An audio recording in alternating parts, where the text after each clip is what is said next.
Imagine walking into your own house, hearing the security alarm go off, and then finding your husband standing there in nothing but a towel, blocking the bedroom door. And behind that door, your close friend, wrapped in your towel. That's not a movie scene. That actually happened to legendary broadcaster Gayle King. But here's what makes this story truly unbelievable. The cheating scandal wasn't what destroyed people emotionally. It was what happened after. The gaslighting, the manipulation, the public silence. And decades later, one of the most carefully crafted public apologies we've ever seen. Today, we're breaking down the full story of Gayle King and William Bumpus, from betrayal and trauma to media strategy, redemption, and why this decades-old scandal suddenly exploded again in 2026. And trust me, the deeper you go into this story, the crazier it gets. If you enjoy deep celebrity breakdowns and psychological analysis like this, hit that subscribe button right now, because this channel dives into the stories nobody else explains properly. Let's get into it. Back in the 1980s, Gayle King and William Bumpus looked like the definition of success.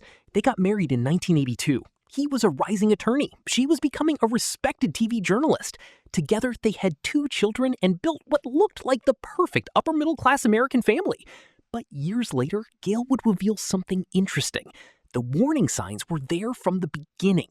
One of the biggest? William hated dogs. Now, that sounds small, but stay with me. Gayle loved animals so much that she actually gave away her dog to keep peace in the marriage. And decades later, she admitted that should have been a clue. That one sentence says a lot, because relationship experts often talk about how control starts small. Not with screaming, not with cheating, but with tiny sacrifices that slowly erase your boundaries. And according to Oprah Winfrey, Gayle's best friend for over 40 years, even the wedding itself felt off. Oprah later admitted the ceremony had strange energy. No excitement, no joy, almost like everyone could already feel something wasn't right. And honestly, sometimes people can sense a doomed relationship before the couple can. But what happened next is where this story turns from sad to psychologically disturbing. Because Gayle says she didn't know her husband was cheating, at least consciously. But her instincts absolutely did. And the moment she realized something was wrong, it started with just 4 words during a tennis game. Years before she caught him cheating, Gayle remembered playing tennis with William and another woman, someone she considered a close friend. During the match, the woman said, "Nice shot, Bill." That's it. Simple sentence. But Gayle said the way she said it made the hair on the back of her neck stand up. That tone, that intimacy, that energy. Women watching this probably know exactly what she means. And men, honestly, some of you do too. So later in the car, Gayle brought it up to her husband. And this is where the psychological manipulation started. William immediately dismissed her concerns, told her she was imagining things, overreacting, basically making her question her own instincts. That's textbook gaslighting. And this matters because when someone finally discovers betrayal after being told they're crazy for suspecting it, the trauma becomes way worse. Now it's not just cheating. It's realizing your reality was manipulated. And then came June 24th, 1990, the night everything exploded. Gayle came home unexpectedly early from a trip to Washington, D.C., and immediately something felt wrong. The house alarm was on, which made no sense. Her husband was home. Why would the alarm be activated? Then suddenly, William appears, wearing only a towel, panicked, blocking the bedroom door. And he tells her, "You can't go in there. Someone's here." Now imagine hearing that inside your own house. Gayle pushes past him, walks into the room, and finds another woman hiding behind the door, wrapped in Gayle's own towel. And somehow, the story gets even crazier. Because during all this chaos, the security alarm triggered police dispatch. So officers arrive at the house, recognize Gayle from television, and ask her for an autograph. Think about how surreal that is.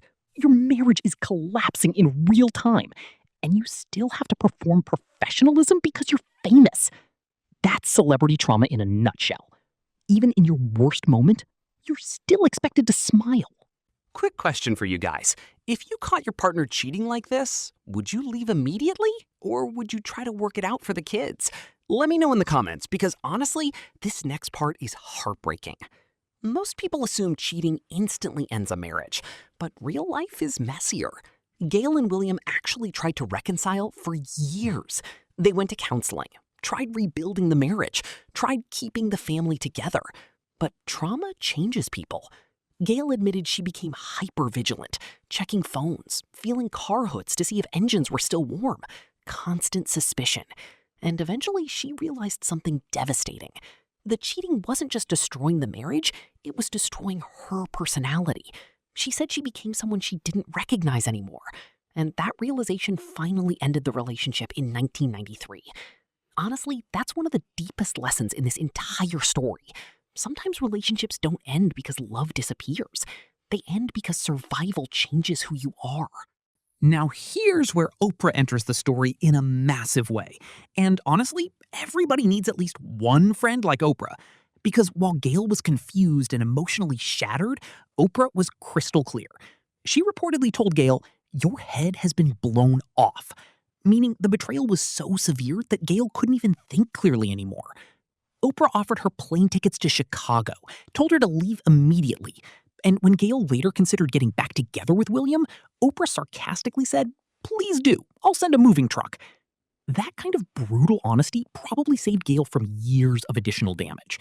And it also shows how important support systems are after betrayal. Because gaslighting isolates people. Strong friendships pull them back to reality. But here's where this story becomes really fascinating. Because decades later, instead of hiding the trauma, Gayle completely reclaimed the narrative. And the way she did it perfectly mirrors how media culture changed from the 1990s to 2026.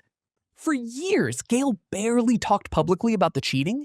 That was the old school media era. Celebrities stayed quiet, protected the family image, protected the kids. But then in 2016, everything changed. During a Vanity Fair interview, Gayle was asked, "Who do you most dislike?" And she answered with one of the coldest celebrity responses ever. She said, "I'm not a huge fan of the woman I caught naked with my ex-husband on June 24th, 1999 at 9:16 p.m., but I don't remember the details." That line went viral. Because think about it. She claimed she didn't remember while remembering the exact minute. That wasn't accidental. That was narrative control. And then in 2026, Gayle took it even further on the Call Her Daddy podcast. No filters, no vague hints. She told everything. The towels, the confrontation, the gaslighting, the police. And suddenly younger generations discovered a scandal that happened over 35 years ago. That's how modern media works now. Trauma has become long-form storytelling, and authenticity became more valuable than privacy. Now let's talk about William Bumpus, because unlike most public cheating scandals, he never denied anything, never attacked Gayle, never blamed the media. Instead, he did something very rare. He fully accepted responsibility. First in 2016, then again in 2026. And honestly, his apology strategy was almost textbook perfect. He admitted his actions changed lives, praised Gayle publicly, acknowledged the pain he caused his children and grandchildren. And most importantly, he said Gayle had every right to tell her story. That one sentence mattered. Because in modern culture, people don't just judge mistakes anymore. They judge how you respond after the mistake. And William understood something most public figures never do. You cannot control the narrative once the truth is out. You can only control accountability. Here's the craziest twist of all. After destroying his own marriage, William Bumpus built a career in family law and child protection. Think about that irony. The man who caused family trauma spent decades professionally helping protect families. That almost feels literary, like a lifelong attempt at redemption. And today, believe it or not, Gayle and William actually have a healthy relationship. They attend family events together, celebrate weddings together, even joke publicly about each other. That doesn't erase the pain, but it does say something powerful. Healing doesn't always mean forgetting. Sometimes healing means removing the poison from the memory. At the end of the day, this story isn't really about cheating. It's about what happens after betrayal. The gaslighting, the survival, the rebuilding, the public image management, and most importantly, the fight to reclaim your identity after someone shatters your trust. Gayle King turned one of the worst moments of her life into a story of resilience, and William Bumpus showed that real accountability, not excuses, is the only path to redemption. That's why this story still resonates more than 35 years later, because almost everyone knows what betrayal feels like, but not everyone learns how to heal from it publicly. If you made it this far, drop the word resilience in the comments so I know you watched until the end. And if you want more deep dive celebrity stories, media analysis, and psychological breakdowns like this, make sure you subscribe, turn on notifications, and hit that like button. Thanks for watching, and I'll see you in the next one.